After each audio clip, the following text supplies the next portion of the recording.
ইয়া পরিশ্রম করো। পরিশ্রমের উপরে পৃথিবীতে আর কোনো ম্যাজিক নেই। পৃথিবীতে একটাই ম্যাজিক আছে, কি? পরিশ্রম।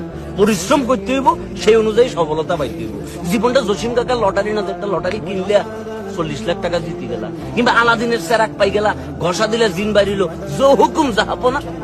তোমাকে দুবাই বাদ কাতারে লই যাইব, অস্ট্রেলিয়া লই যাবো না কাকা।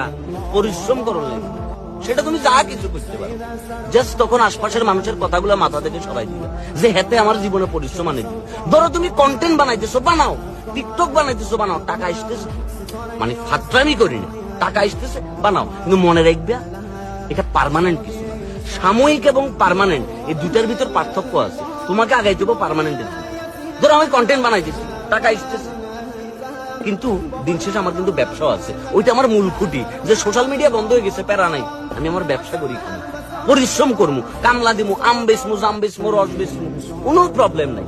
দিন শেষে তোমার শক্তি তুমি, দিন শেষে তোমার এনার্জি তুমি, দিন শেষে তোমার পরিশ্রম তোমাকে করতে হইব। আর ওই সফলতার ভাগ বাকি মানুষরা আছে নিজে। এটাই সিস্টেম, এভাবেই দুনিয়াটা চলতেছে। সুতরাং লাইফে যদি কিছু করতে চাও, নিজের কাজটা নিজে করো, কেমন? আর এই ফ্রি জ্ঞানটা ভালো লাগলে বাকি বন্ধু বান্ধবদের সাথে শেয়ার করো।